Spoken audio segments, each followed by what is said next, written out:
Bapak Ibu Saudara sekalian yang terkasih dalam Tuhan Yesus Kristus, di pagi hari ini, 6 Agustus 2020, kita akan mengawali hari kita, rangkaian aktivitas kita sepanjang hari ini dengan perenungan firman Tuhan.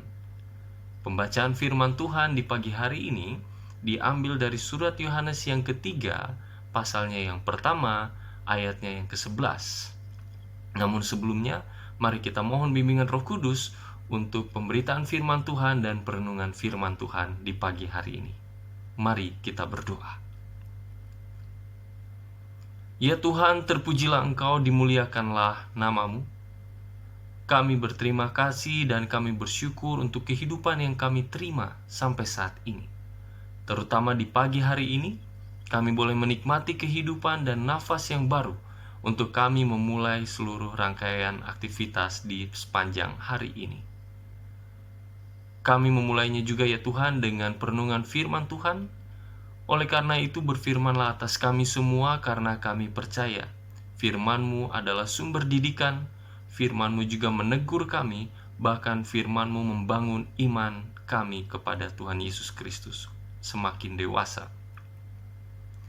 Kami mohon bimbingan Roh Kudus-Mu, supaya Roh Kudus-Mu pun terus menuntun kami dan menguasai hati dan pikiran kami untuk kami menerima firman-Mu. Hanya dalam nama Tuhan Yesus Kristus kami berdoa dan mengucap syukur. Amin.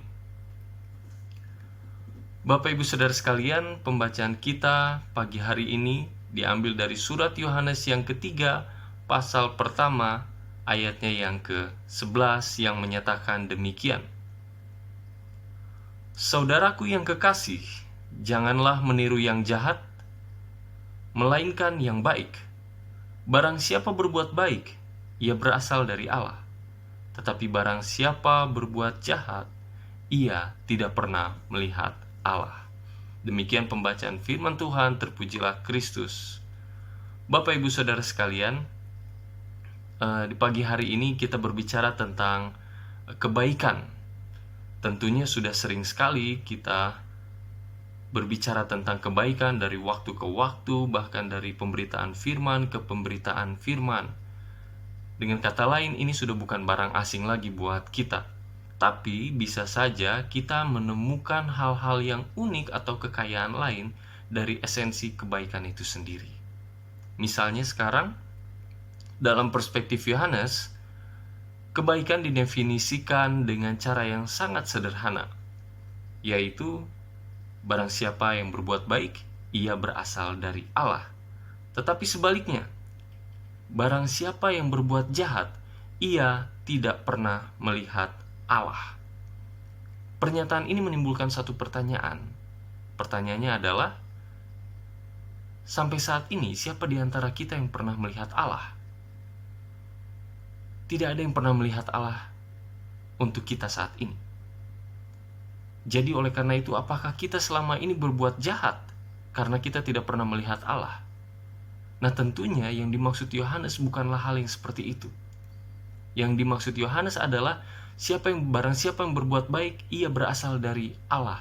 Itu menunjukkan bahwa kita memiliki hubungan yang lebih dengan Tuhan, yaitu intimasi dengan Tuhan itu sendiri tanpa perlu melihat Tuhan, tanpa perlu melihat Allah. Jadi, singkatnya adalah intimasi kita dengan Allah itu termanifestasikan melalui tindakan, melalui perilaku, bahkan melalui karya-karya yang baik, sehingga hasilnya adalah suatu kebaikan yang dirasakan oleh orang-orang di sekitar kita.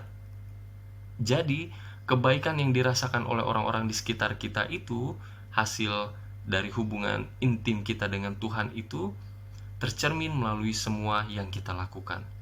Oleh karena itu, yang mereka rasakan bukan hanya kebaikan dalam konsep kemanusiaan, tapi juga kebaikan dengan rasa spiritual, dengan rasa roh yang tercermin dari hubungan kita dengan Tuhan itu sendiri. Nah, Bapak Ibu Saudara sekalian yang dikasihi Tuhan Yesus Kristus, jika kebaikan adalah hal yang seperti itu, maka tantangannya muncul. Seringkali ketika kita melakukan kebaikan atau kita melakukan hal-hal yang baik untuk orang-orang di sekitar kita, mungkin saja, bisa saja ada tantangan internal yang muncul dalam diri kita, yaitu mungkin rasa ingin dipuji atau ada rasa sombong, meskipun itu kecil sekali, ataupun ada niatan untuk mencari popularitas dengan apa yang kita lakukan atau kebaikan-kebaikan yang kita lakukan. Nah, oleh karena itu Bapak Ibu, kita harus berhati-hati karena kesombongan atau rasa ingin dipuji atau hasrat mencari popularitas supaya kita terkenal dan ternama atas karena pemberitaan firman Tuhan atau karena kebaikan, itu sama seperti semut kecil yang berwarna hitam di atas batu karang yang besar berwarna hitam dan di malam yang gelap gulita. Kesombongan atau rasa ingin dipuji itu tidak terlihat, tapi mungkin saja ada. Oleh karena itu, tetaplah jaga hati kita, jaga motivasi kita, bahkan teruslah cerminkan Kristus di dalam setiap perilaku kita, supaya kita terhindar dari rasa sombong ataupun rasa ingin dipuji tadi. Tantangan eksternalnya juga muncul. Bisa saja karena kita melakukan kebaikan, kita justru dianggap jahat bagi orang-orang yang terganggu kepentingannya karena apa yang kita lakukan. Atau bisa juga kita diperlakukan jahat oleh mereka karena kebaikan yang kita lakukan. Nah, oleh karena itu Bapak Ibu Saudara sekalian, jika kita sekalian pernah mendengar istilah kesalehan individu dan ada istilah kesalehan sosial, maka apalah artinya semua itu jika Kristus tidak tercerminkan di dalamnya. Nah, oleh karena itu Bapak Ibu Saudara sekalian, tetaplah berbuat baik kepada semua orang, tidak hanya karena kepentingan atau dalam konsep kemanusiaan, tetapi juga melainkan karena kepentingan menampilkan Kristus sebagai sumber dari kebaikan dan sumber pertolongan sejati bagi seluruh umat manusia. Tetaplah hadirkan Kristus di dalam setiap perilaku kita, dalam pola berpikir kita, bahkan dalam saat kita mengambil keputusan apapun. Tuhan memberkati kita sekalian. Amin. Mari kita bersatu dalam doa. Ya Tuhan, kami kembali bersyukur kepadamu untuk kebaikan Tuhan, terutama dalam pemberitaan firman di pagi hari ini. Kami boleh diingatkan kembali bahwa Tuhan adalah sumber dari kebaikan, dari seluruh kebaikan. Dan Tuhan juga adalah pengarah kami, penuntun kami untuk kami terus melakukan kebaikan dengan motivasi yang tulus, dengan motivasi yang sesuai dengan kehendak Tuhan. Jangan biarkan kesombongan atau rasa ingin dipuji ataupun hasrat untuk mencari popularitas menguasai kami ketika kami melakukan kebaikan. Tapi biarkanlah roh Kristus dirasakan oleh orang-orang di sekitar kami ketika kebaikan itu boleh dilakukan. Kami juga berterima kasih Tuhan. Firman-Mu ini menegur kami, mendidik kami untuk kami menjadi semakin baik, terutama dalam kami berperilaku sebagai pelaku-pelaku firman yang hidup.